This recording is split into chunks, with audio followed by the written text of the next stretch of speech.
Indian premier ലീഗിൽ രാജസ്ഥാൻ റോയൽസിനെയും മറികടന്ന് Kolkata night Riders ഒന്നാമതെത്തി. അത്രമേൽ പ്രതീക്ഷയുണർത്താതെ വന്ന ചില താരങ്ങൾ കൊൽക്കത്തയെ മുന്നോട്ട് നയിക്കുന്നു. ഫിൽ സാൾട്ടിന്റെയും സുനിൽ നരേന്റെയും ബാറ്റിംഗ് വിസ്മയം ജനിപ്പിച്ചു. സീസണിൽ വിക്കറ്റ് വേട്ടക്കാരിൽ മൂന്നാമതുള്ള ഒരു താരമുണ്ട്. കൊൽക്കത്ത നൈറ്റ് റൈഡേഴ്സിന്റെ ബൗളറാണ്. പക്ഷേ അത് മിച്ചൽ സ്റ്റാർക്കോ സുനിൽ നരേനോ അല്ല, leg spinner Varun Chakravarthy.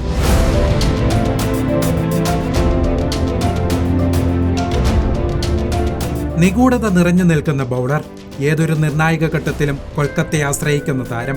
School ക്രിക്കറ്റിൽ ഒരു വിക്കറ്റ് കീപ്പർ ആവാനാണ് വരുൺ ആഗ്രഹിച്ചത്. പിന്നെ ഫാസ്റ്റ് ബൗളിംഗിലേക്ക് മാറി. കാൽമുട്ടിനേറ്റ ഒരു പരിക്ക് താരത്തെ സ്പിന്നറാക്കി മാറ്റി. ഇപ്പോഴും വരുണിന്റെ സ്പിന്നിന് ഒരൽപ്പം പേസ് ബൗളിംഗിന്റെ കരുത്തുണ്ട്.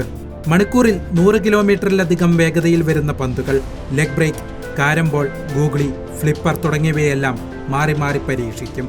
ബാറ്റർമാർ എന്ത് ചെയ്യണമെന്ന് തീരുമാനിക്കും മുമ്പേ അയാളുടെ പന്തുകൾ കടന്നുപോകും. നിശബ്ദമായ ഈ പ്രകടനങ്ങൾ ഇന്ത്യൻ ക്രിക്കറ്റ് ശ്രദ്ധിക്കുന്നതേയില്ല. കാൽമുട്ടിനേറ്റ പരിക്ക് തന്നെയാണ് താരത്തിന്റെ കരിയറിന് തിരിച്ചടി. വൈറ്റ് ബോൾ ക്രിക്കറ്റിൽ കൂടുതൽ ശ്രദ്ധിക്കാൻ സെലക്ടർമാർ വരുണിന് നിർദ്ദേശം നൽകി. എന്നാൽ റെഡ് ബോൾ ക്രിക്കറ്റും കളിക്കണമെന്നാണ് വരുണിന്റെ നിലപാട്. ശ്രീലങ്കൻ മുൻ താരം അജന്ത മെൻഡിൻസിനെ ഓർമ്മിപ്പിക്കുന്ന ബൗളിംഗ് ആക്ഷൻ.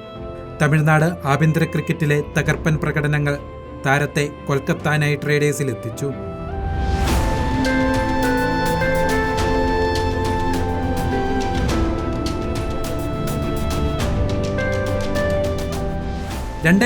ലെയും 2021 സീസണിൽ നിർണായക പ്രകടനങ്ങൾ നടത്തി കഴിവ് തെളിയിച്ചു.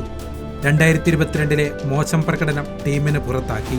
എങ്കിലും വരുൺ ചക്രവർത്തിയുടെ കഴിവിൽ കൊൽക്കത്തയ്ക്ക് സംശയമുണ്ടായിരുന്നില്ല. തൊട്ടടുത്ത വർഷം വീണ്ടും അവസരം നൽകി. കഴിഞ്ഞ സീസണിൽ 20 വിക്കറ്റുകളുമായി ഗംഭീര തിരിച്ചുവരവ്. ഇത്തവണ കൂടുതൽ കരുത്തോടെ വരുൺ പന്തെറിയുന്നുണ്ട്. തിരക്കേറിയ ഇന്ത്യൻ ബൗളിംഗ് നിരയിൽ വരുണും സ്ഥലം ആവശ്യപ്പെടുന്നു.